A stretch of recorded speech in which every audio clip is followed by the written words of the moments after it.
Absolutely huge week here for the New Orleans Saints, including the Philadelphia Eagles, as we're winding down the regular season of 2022. This game means a lot. In the weather, it's chilly. It's going to be a hard-hitting defensive battle, man. I can just feel it. And right out the gates, we're moving the football down the field. We go from the 50 to the 39. That's Michael Thomas with the reception. Pass completed up the middle here to Mark Ingram.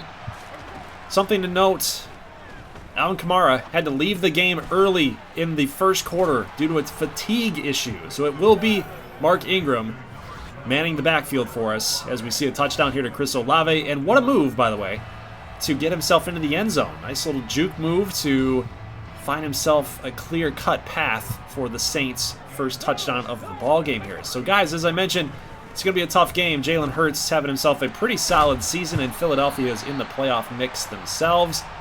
And if we get a win here, it's going to be really good for us for that NFC South title. Depending on what Tampa Bay does here against Carolina, keep in mind we do play Carolina next week in Week 18. So a win here is going to do some wonders, and a Tampa Bay Buccaneers loss will do even more wonders. That's what we're kind of rooting for at this point. So a win for us, a loss for Tampa Bay, and we'll be all right. But we got to do what we got to do. We got to take control of what we can take control of, and that's a win here against Philadelphia. So right off the get-go, we got that early 7 lead. Philly's trying to get into the end zone. They can't. Nice job by the defense to put some pressure on Jalen Hurts. And then here we are at the 43-yard line. Huge bomb there to Chris Olave. He's having himself a ridiculous game so far here in the first half. I don't think anything's going to beat that Olave game he had in week number 2. Or I think it was week number 3, 4? I don't even remember, guys. But it was sometime early in the season. I don't think he's going to have that kind of game. But Mark Ingram finding himself into the end zone. 14-3. Saints are up by 11 here with 2 minutes to go in the second quarter. Hurts fires to the end zone. Back corner. Touchdown. And that's not good. That's not good. Defense, little breakdown there. Got to figure out what happened. Get back to the film room here on Monday and see what the heck happened. But what is this? An interception? There's no way. How in the world did he pick that ball off? Ingram had position. He was right there. His hands are right there. But just right into the paws of the linebacker, and Ingram lets him have it. That's unfortunate, because that's going to get Philadelphia right back into the football game, and we've got man coverage all around. No safety help in the end zone. That's a touchdown. That's unfortunate. Quez Watkins puts the Eagles up on top, 17-14. But we do have 10 seconds left here in the second quarter, and with one timeout left, we're really just looking at that like, yeah, you know, you can tie the game with a field goal. You want to get to the end zone in that play. If there's nothing there, don't force it. Don't force a turnover. You've got the tie in the bag with Will Lutz, as automatic as he is. So we go into halftime with a tie football game, and let's get a score update here for Carolina Tampa Bay.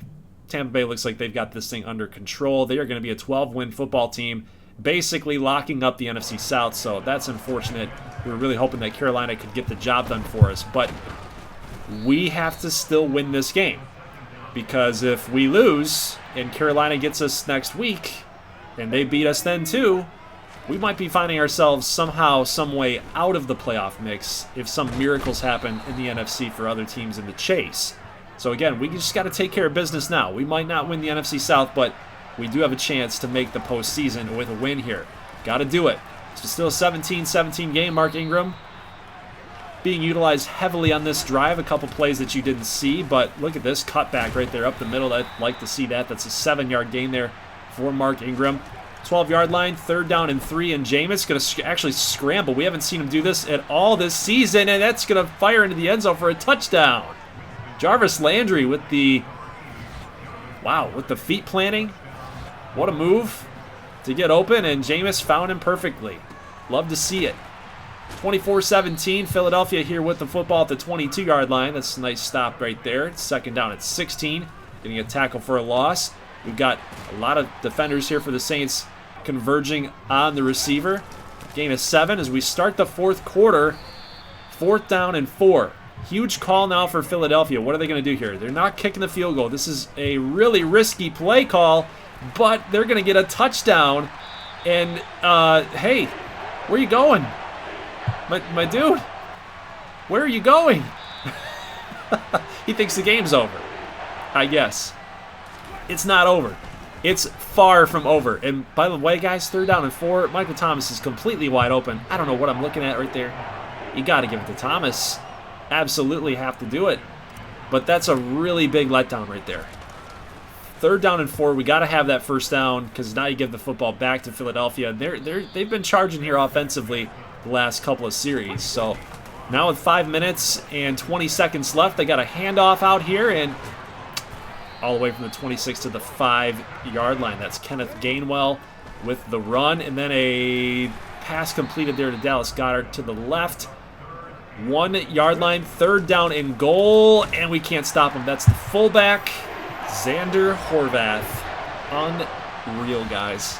Unreal. 31-24, we get outdone by the fullback. That hurts, but the game's not over yet. 2:25. Jameis fires it deep to Michael Thomas. It's a nice pitch and catch. We get to a minute 31, 25-yard line. Jameis on 3rd down and 2 takes a shot to the end zone. Touchdown, Chris Olave. Oof. He's been on fire on that route, the fly route, the go route. Let's take a look at it one more time. We got the single coverage, and he had his man beat. And what a drop in the bucket by Jameis Winston to tie the football game up. But now with 44 seconds, we got Jalen Hurts giving his team a chance, getting into field goal position. It's definitely not what you wanted to do if you're New Orleans. Now it's really about timeouts, who's going to call them, field position. Is it a chip shot field goal? It is. Right now it's an easy field goal for them. They can drain the clock down in a 2nd and 4 very easily. We're just going to let them score here. 38-31. It might come back to hurt them that they decided to take the touchdown. But we got 15 seconds left to tie the football game up. We were just not in a good field position. We were not in a good spot there to start calling timeouts and hope to block a kick. Like, I would rather play my odds here trying to drive down the field with 3 timeouts than try to block a field goal. I don't know. But we'll see how this plays out, guys. We got 1 shot left, 38 seconds. Bomb out to Michael Thomas, makes the catch, breaks the tackle, but he can't get into the end zone, and it's a loss. The fact that we got to about the 2-yard line, the 4-yard line. Anyway, we were right there. Under the 10-yard line, we had a shot to get into the end zone. The fact that we made it that close deserves at least a little bit of props there. But Jalen Hurts did us in. 80% completion percentage, no turnovers for him today. Mark Ingram was actually pretty good. 16 carries for 70 yards, a touchdown. But Jalen Hurts over 100 yards rushing. He had himself a game. Thomas and Olave both over 100 yards each. Olave 2 touchdowns, Landry a touchdown. So we didn't play bad. This is another playoff team in the NFC. As it stands right now, but yeah, I don't think we played bad. It's just, we didn't come through on some 3rd down conversions. It's really what cost us there, and allowing them to get into field goal position, that's what hurt us too. Put us really our backs against the wall, having to make that tough call. Do you shoot for the field goal block? Do you shoot for driving down the field with your 3 timeouts? I kind of like that idea better, but I don't know. It's going to be up for debate, I'm sure, in the comment section. But guys, Eagles with the win. They are currently in playoff position there as the 6th seed. Even though we lost, so I had this incorrect. We lost. I had a feeling that losing was really going to hurt us in the playoff mix, but we must have got some help somewhere across the NFC. But now we've got Carolina. We are in the playoffs no matter win or lose. So let's just simulate this game and see what happens. And we end up getting a win here, 41-20. We'll take a look at the box score here and just do a little mini preview here against the LA Rams. So we get the Super Bowl champions from last season and Matthew Stafford, who, by the way, we beat in the regular season. So remember how I said in the last episode I wanted to face off against a team that we've played before in the season? We get just that with the Rams. So I really like that matchup, and take a look at what happened here in this game against Carolina. We got Jarvis Landry with 3 touchdowns. So he was the favorite target today. against Carolina. He just absolutely went off.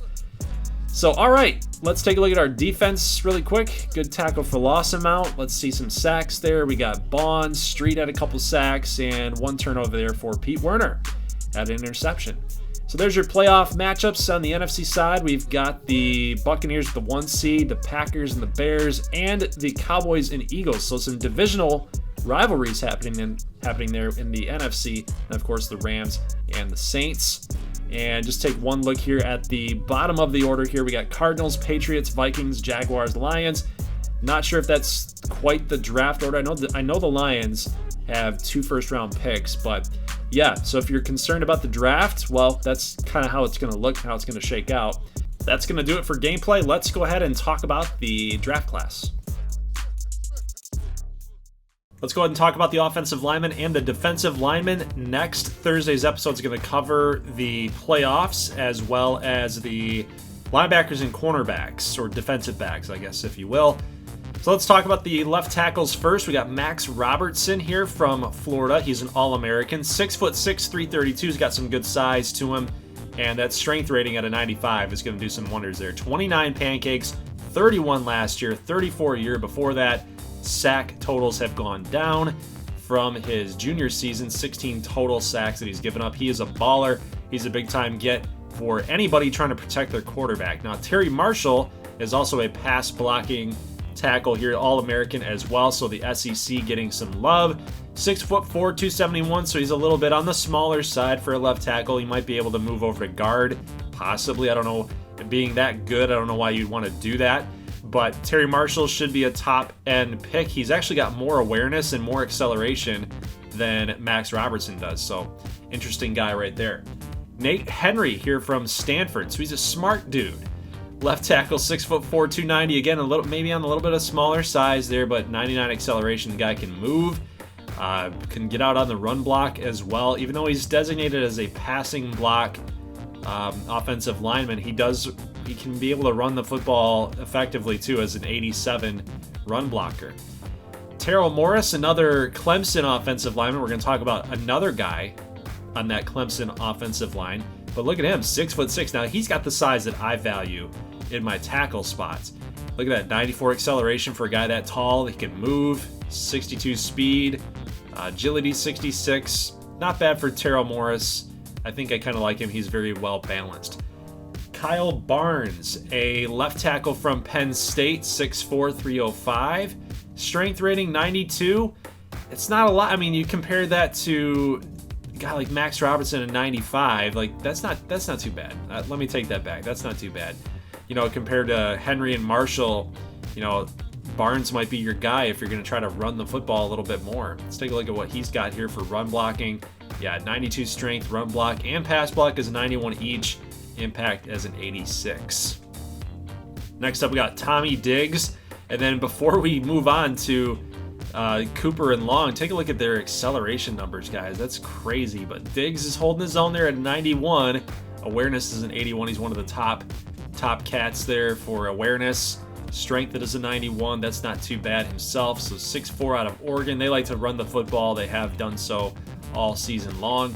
And his career statistics, he gets out in the pancakes. He's been a 4-year starter. 2017 might have been due to an injury, but ever since then, he's been one of the very steady offensive linemen there for Oregon for quite some time. Brigham Cooper, 6'5", 323. That's better size, in my opinion, for a left tackle, 6'5". You know, you get down to that 6'3", 6'4" range, I don't know. Get that 1 extra inch, man. Ask anybody. The inches matter. 89 strength and 99 acceleration. I like Brigham Cooper. Pass blocking type of guy. He gave up more sacks this season, probably because their quarterback was, I forget his name, but their quarterback did like to run out of the pocket a little bit, and you know, you're gonna get credited with some sacks given up with your quarterback going down. Shane Lawn, 6'6", for one of the best teams in the country this season, Michigan. 6'6", 314, let's see, 43 pancakes. I think that is the most that I've seen pop up. So 88 total across his entire career. Shane Long is a good one. Let's Let's move on out here to the left guard, and we're going to talk about Trey Garrett. So some trends here that we've seen. A lot of SEC love, and Tennessee, Texas, Florida. Yeah, a lot of love on that offensive line for those teams. 94 strength for Trey Garrett, 80 awareness. Let's take a look and see what his statistics look like, his attributes. 99 run block. So you want to run the football, you're going to do it through Trey Garrett. I like it. Terrence Grigsby, a senior from Florida. Look at his numbers. Pass block 97. Can work on the run block a little bit, but kind of a finesse guy, I guess. 95 strength. I guess you wouldn't really say that then. 95 strength. Maybe Bruce Palmer's more of a finesse guy. Take a look at his strength. 88. Run block 88. Pass block 98.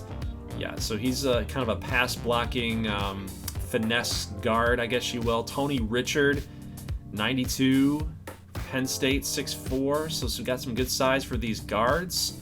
They're all pro ready. He's a strength guy. Look at that, run block 96. He's a mean Tony Dick. 93 strength. I like it. Jared Whaley, 92 from Tennessee. So again, another Tennessee offensive lineman. 6'1".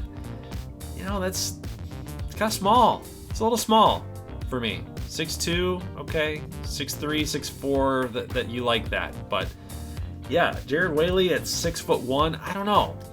What did he do here in his college career here? He didn't play bad. Look at the sacks given up.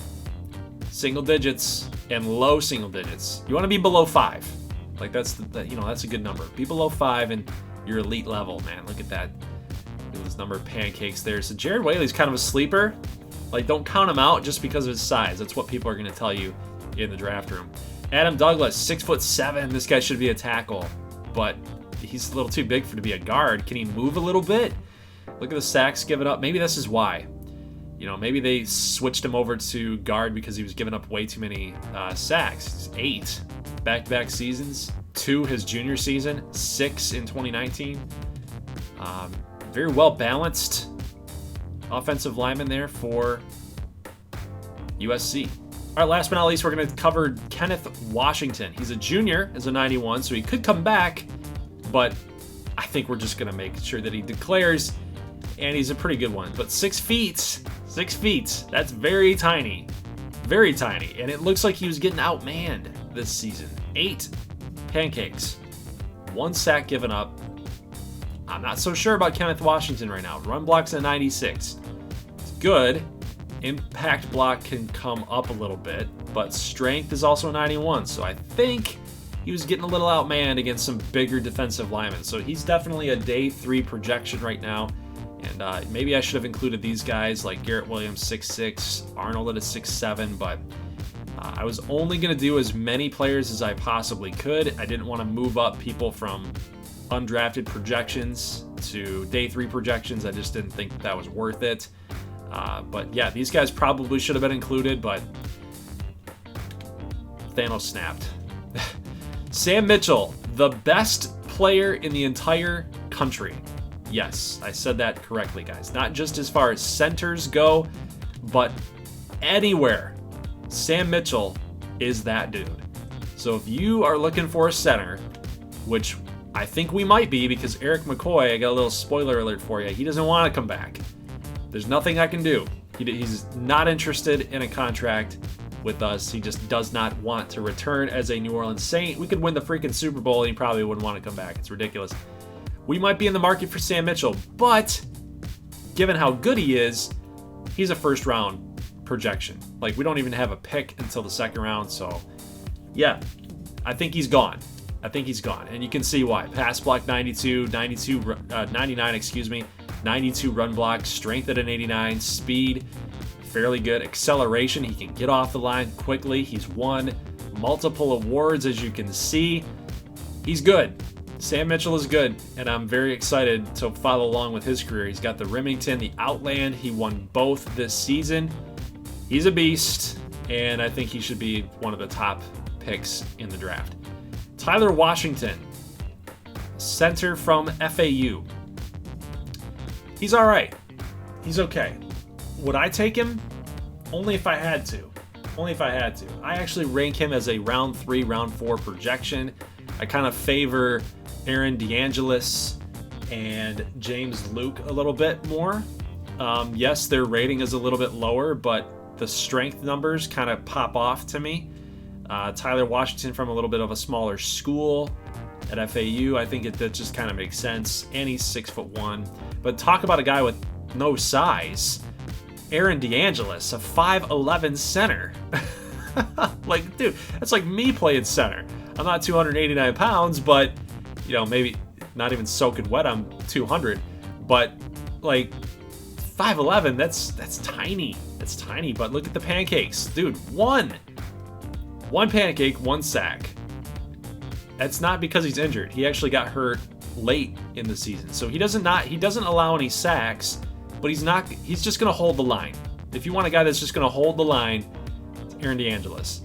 He's not going to give up any sacks. He's going to hold his own once the ball is snapped. But I'm not too interested in a 5'11" center at the NFL level.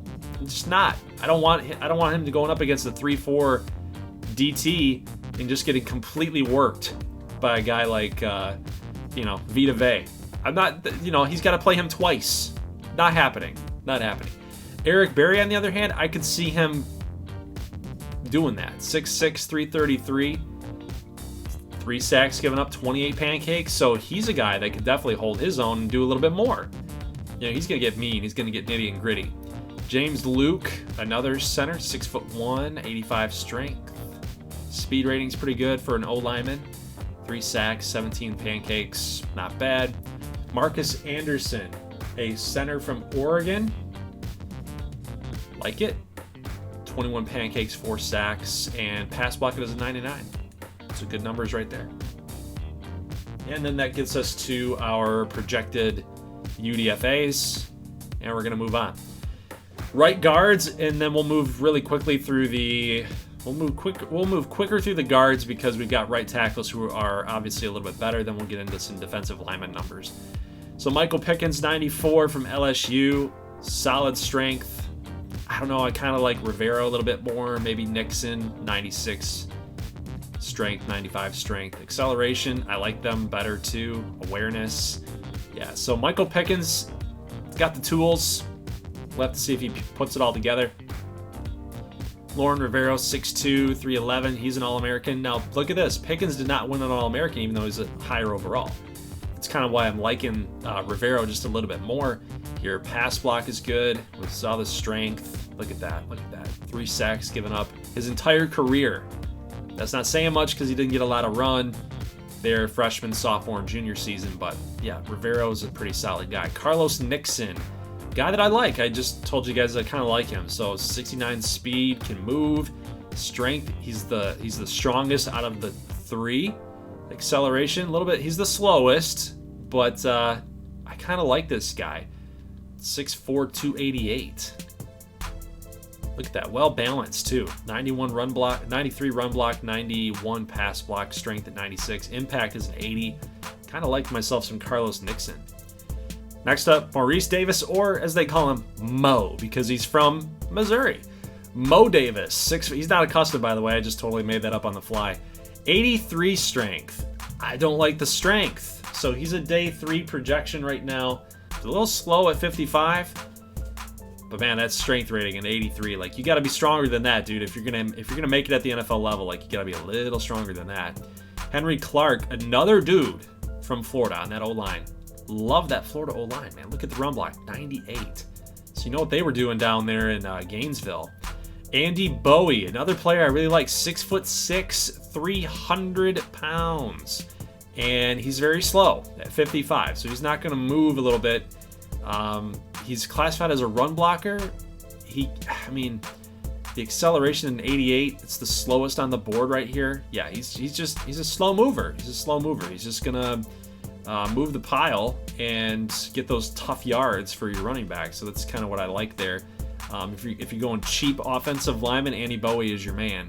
Let's take a look at his stats there real quick. 99 run block, by the way. So, yeah, he fits Navy perfectly. And then we got Christian Allen here from Marshall, getting more run his junior season, but 6'6", 327. I think he's the heaviest guy here. He is. So he's a big boy. Christian Allen, big boy that can move. He's 15 points ahead in speed than Andy Bowie here. He's 27 pounds heavier. So, 94 acceleration, man. This dude's an athlete. Christian Allen might be a guy here moving forward.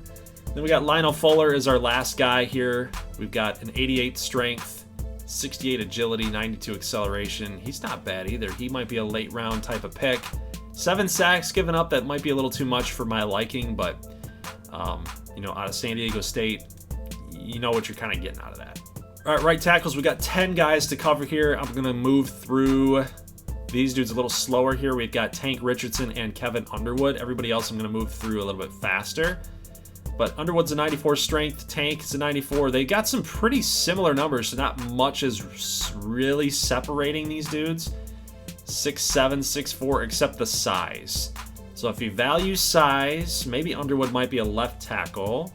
Just you want to protect your quarterback as much as possible. And at 6'7", he might be able to make the switch. I know that there's footwork that goes into that. You're playing the opposite side of the field there on the line. So yeah, I don't know. It's an interesting dynamic. I know the Lions were talking about that a lot with Sewell last season. So kind of a similar thing happening here with Underwood, but his size kind of says that he needs to protect the quarterback's blind side. Tank Richardson, 6'4", 314. Again, not much is too different here between these two guys. So it really just depends on kind of what you want to do with them, I think, as far as your strategy goes. But we're not going to be in the running for these guys at all. These guys are first-round talents for sure. Scott Lee from Ohio State, got some good size to him. I like that, 6'6". Derek Clayton, 6'5", 337. Underwood's kind of a sneaky little pick here, I think. He's got 92 strength, 97 acceleration, 85 awareness. Scott Lee might be, he's going to be up on people's boards, but Underwood might fall because he gets that minus 20. He's going to fall to about a 71 overall player. Might be around a 68 if we move some things down for him a little bit, but very well balanced all the way around. I do kind of like what Greg Underwood is offering. Let's see what Scott Lee's doing here. Look at, what you're going to get from Scott Lee. 35, 34, 38. He's going to outman people. But with Underwood, you might be able to get him on the cheap. Scott Lee, definitely one of the top 3 tackles as a right tackle is concerned. Now, if you want to throw in all the tackles, I'd say he would definitely be top 5 for tackle considerations. But yeah, Underwood might be a sneaky little pick for anybody that wants him. Next up, we got Matt Robinson, 6'7", so he's got kind of the same deal here as Underwood, as a big guy. Jeff Fenner, 6'5". I like him as a run blocker. He might be a sneaky little addition here too, kind of like a Ramczyk replacement. We'll have to see. Maybe Ryan Petty, 6'4", 324. Take a look at his numbers. He's a 4-year starter. He's gotten better every single year by the looks of it, except junior year he had 8 sacks given up. So we'll see. We'll see what he's got, but I kind of like him a little bit. That strength rating though needs to go up. Yeah, Barrett, Fenner, they might be my 2 picks here. Acceleration for Jeff Barrett, look at that, 99.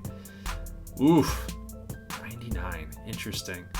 All right, that gets us to our defensive linemen here. I'm just gonna run through these guys and see how many sacks that they have and tackles for losses. Other than that, I think we pretty much know kind of who's gonna be really good based on acceleration rating and speed. So, you kind of get a good feel for them, what size especially. But that kind of applies the same thing here for defensive tackles as well. So we got some left ends here. Ohio State, Roger Noel, one of the top ends in the country. We've, of course, got Matt Smith, Shannon Russell, and Bo Franklin from UL Lafayette. But if you want a guy from a big school, Roger Noel is your man. 80 speed, 8.5 sacks this season alone. And he's playing in the national championship game. Little spoiler, guys. Spoiler. I know. Just wait till Saturday's video, okay? Just wait till Saturday's video. You'll have some fun with that. But 8.5 sacks, 18 total in his entire career. He's got a couple pass deflections as well. And no safeties, no blocks, but that's all right. So tackles for losses, 21 of them this season. So Roger Knoll is a dude that you want to watch out for. Look at that finesse move, block shedding. He's Chase Young, basically. Might be a little bit worse than Chase Young, but yeah, good size for a defensive lineman. He might be able to be a guy here for New Orleans if we decide to go 3-4. He might be a guy that can stand up and sit down. So, you know, we'll see. Michael Jackson, no relation. This is just I know he's got that, you know, lighter skin tone there, you know. Michael Jackson? No, there's no relation. This is not a custom player. This is a CPU guy, but he's the fastest out of the whole group. 84 speed, acceleration at 95. Something tells me that he was a linebacker that they just moved, because he's a pure pass rusher. If you take a look at this guy, 84 tackle, his pursuit is a 91. He just screams to me that he was a linebacker. So he's really fitting that kind of Isaiah Simmons thing going on there for Nebraska. 4.5 sacks, can chip in everywhere. Look at the forced fumbles, deflections. He literally reminds me of Isaiah Simmons. Michael Jackson should be a player that goes like in round 2, I would think. Maybe late round 1. But next up, we got Kareem Samuel, 6'5", 264. Speed is he's really slow, so he's kind of that power rusher type of guy. And given his size, that kind of makes sense. But he is the strongest dude up on the board here for ends at 91. I will take a look at his statistics real quick. 6 sacks total in his career. Kind of got a late start there as a junior and a senior, but yeah, 3 deflections, forced fumble, 2 fumble recoveries, a defensive touchdown. So he's one of those big body type of guys that can kind of overpower his assignments. So if you're looking for a power rusher, maybe Kareem Samuel might be the guy. Corey Kilpatrick from Western Michigan, an 80 speed, 88 strength guy here, 82 agility. So yeah, that screams to me that he can kind of do it all here.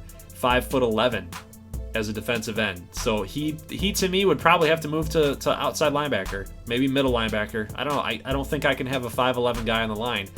You know, it doesn't matter how fast you are. I think you're just going to get outmanned with left tackles, right tackles too. If you're going to try to move inside, those bigger guards will take you out. So you might have to be a linebacker, my friend. But Corey Kilpatrick, he's a good defender. Look at that. He can play linebacker. Deflections, 5 in his sophomore season.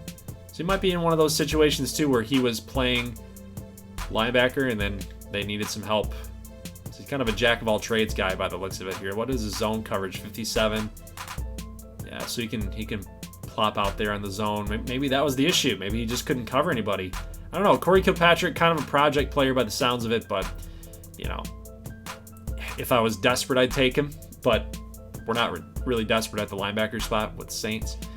Cameron Branch, 6'6", 260. This guy looks like he can do it all. Zone's a 57. Speed's a 79. That's not bad. Chips in everywhere. Pass deflections 3. 4.5 sacks this season. Had a better season last year by the looks of it. 18 total tackles for losses. 16 sacks in his career. Yeah, Cameron Branch might be interesting, but just given his size, it's 6'6". Like, you know, if you're looking for size, it's Samuel, Branch. I think that's a pretty darn good list right there. Next up, we got Jeremiah Hayden, Sean Stevenson, Schultz, Riley. Like, you look at these guys, they've got some good size, except for Hayden and Stevenson. I don't want to knock Stevenson too much on the size thing, but he's quick. He can move, 80 speed. Hayden's more of a power guy by the looks of it here. Acceleration, 98. Finesse moves, 99. So, well, there you go. I was wrong. But look at the pursuit, 98. Wow. That's some heavy-looking pursuit, man. Like, if you go back to Cameron Branch here, 99 pursuit. Jeez, oh, Pete's. Sean Stevenson, 99 pursuit. I guess all these guys at the top have 99 pursuit. They're just experts in the field. What's up with that? Statistics there for Sean Stevenson. His best season was his senior year. 5 deflections. Interesting. 5.5 sacks for Hayden. 16.5 total. What about Earl Schultz? 12 tackles for losses. So we've got some pretty solid defensive ends here in the group. Next up, we got right ends. We got Matt Smith, one of my favorite players in the class. He won the Nagurski and the Lombardi. That's pretty tough to do, man. 10.5 sacks this season, 26.5 total. Wow, did he just light it up. So really, he started his college career with 8.5 sacks. Down year, sophomore year. Junior season kind of brought back up, and then senior season just went crazy. 10.5 sacks, 29 for loss. So he's been a player ever since he joined at the collegiate level. So Matt Smith, to me, yeah, he's pretty good. He's pretty good. 92 strength. He's the strongest out of the group. So that's something else to consider too. So Matt Smith, you're on my radar, sir. Shannon Russell. This is kind of one of my favorite players of the draft too. 6'5", 250, 93 overall, 81 speed. He's quick. He can move. Didn't produce a whole lot though. That kind of pops out to me. That stands out. I don't know. He's got the moniker of being like a physical freak, but he hasn't put up the statistics to show for it. So that's kind of concerning. It's like when coaches and they see that and GMs see that, they're like, ooh, you know, he's got all the physical tools, but didn't put up the numbers. That doesn't matter to me. I'm gonna fix him. I'm gonna get him right. But sometimes those guys don't get it right. Sometimes those guys fail. So, you know, Russell's, it's kind of like walking in the minefield, man. You don't know if you're gonna step on a mine, and Shannon Russell might be that mine, but then again, he might just blow up in a good way, and he might be really good for you. I don't know. It's a question mark.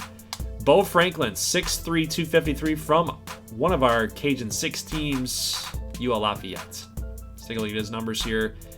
Power moves and block shedding. Finesse can be worked on a little bit, but he's not too bad. 12 sacks total. He helps.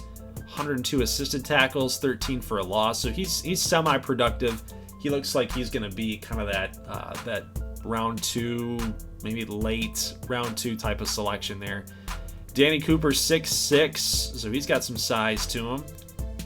84 speed. He's actually the fastest of the whole group, isn't he? Yeah, wow. 6'6" for a guy running 84 speed. Wow, he's moving. So if you want a physical freak, well-balanced too, that's him. Dominic Brown, 87 strength. Look at those numbers. Power move, finesse, block shedding. He's like a defensive tackle almost.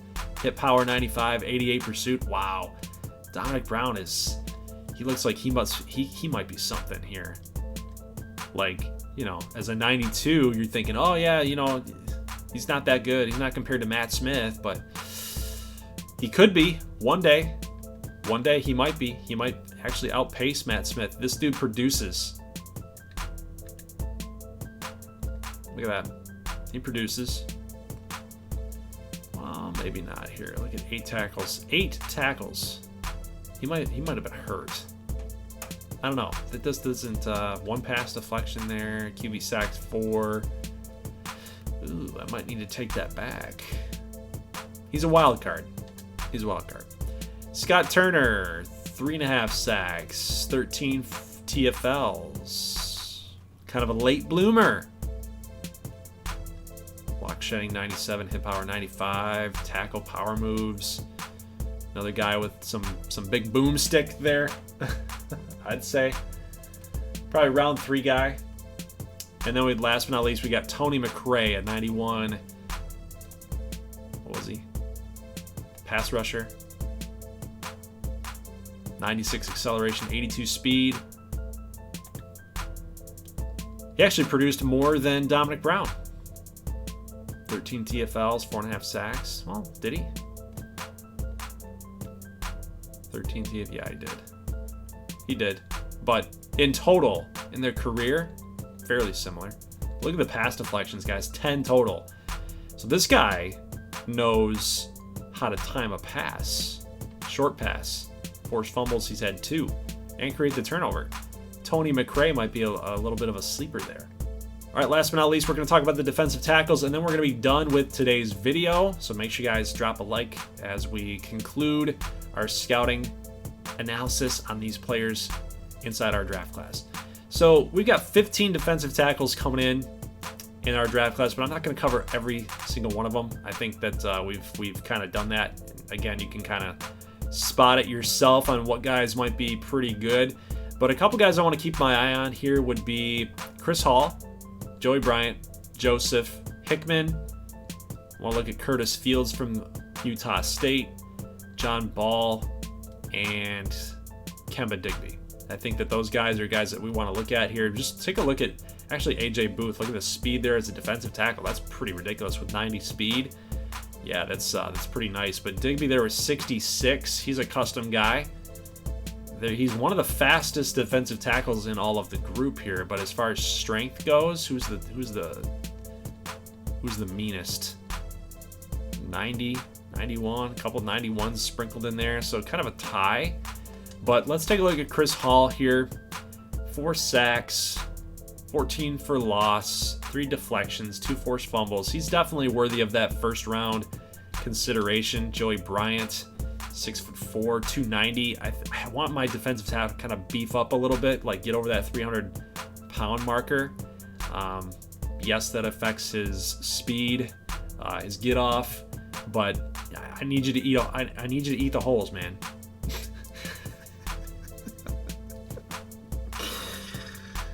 God damn it. I need you to plug up the holes.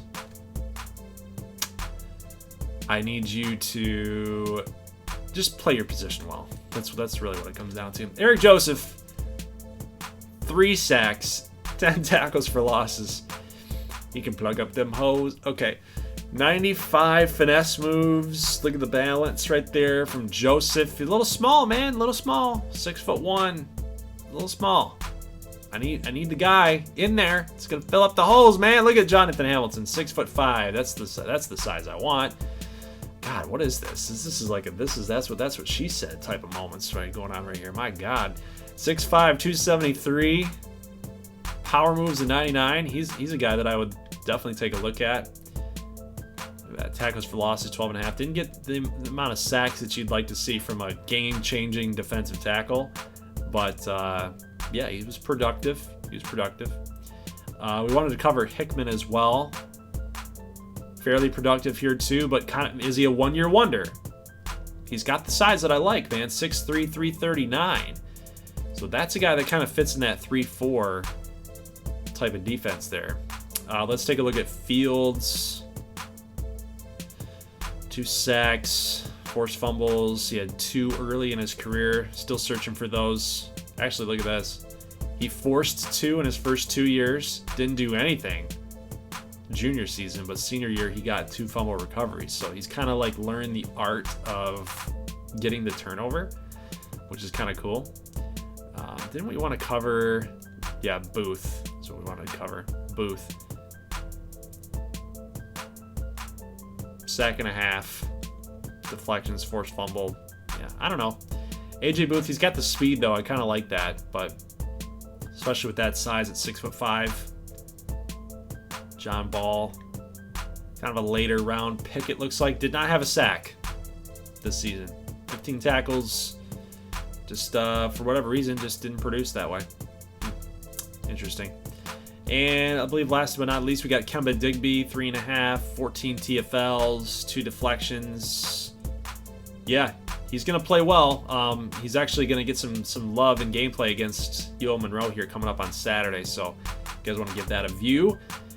If you want to take a look at what Kemba Digby can do, it's not bad. But he looks like he's going to be kind of a late round guy. We might be able to grab him in our Saints franchise. So guys, that is it for the defensive lineman and the offensive lineman. Let me know if there's a guy that you really like and you think that the Saints should consider. Otherwise, next Thursday, after the Saints playoffs are concluded, we're going to be talking about the linebackers and the defensive backs. That's going to cover all linebacker spots, corners, free safeties, and strong safeties. So we got a lot of players left to cover. I'm probably going to do the same thing with defensive players as I did with the O lineman, D lineman. We're just going to take a look at some of their statistics here and their ratings and kind of determine if there's any dudes that I liked. And then you can tell me in the comment section if there's other guys that you want to kind of look at with their stats and whatnot. But I'm still going to have this page open inside our draft, our live stream draft that's coming up on next Thursday night. So on Thursday morning, you're going to get another Saints episode that'll be the entirety of the playoffs. So it's kind of like Super Bowl or bust for us. You might get one playoff game. You might get all three. Might get all four, actually. We'd have the wild card, the divisional championship, and the Super Bowl. We could get four in there. Ooh. But it is a make or break season for us because there's going to be a ton of turnover on our Saints team. So it's kind of like you got to win it right now. If you don't win it right now, it was a failed season because then you're going to have to start this rebuild all over again. It's kind of why I chose the Saints. It's a very interesting team in an interesting situation, so a lot of people gave up on it. But we're good now for a reason. We're not going to be so good in the next couple seasons, so it'll be actually pretty interesting how we manage through these drafts and see what players are going to bring us back to the year one glory. Did I spoil it? Did I spoil it? I will see you guys on Saturday for more Cajun 6 Dynasty, and then I'll see you guys back here on Thursday for the Saints playoff run and the conclusion of our draft class scouting profiles. So guys, leave a like if you like this thing. I'll see you then. As always, thank you so much for watching, and peace.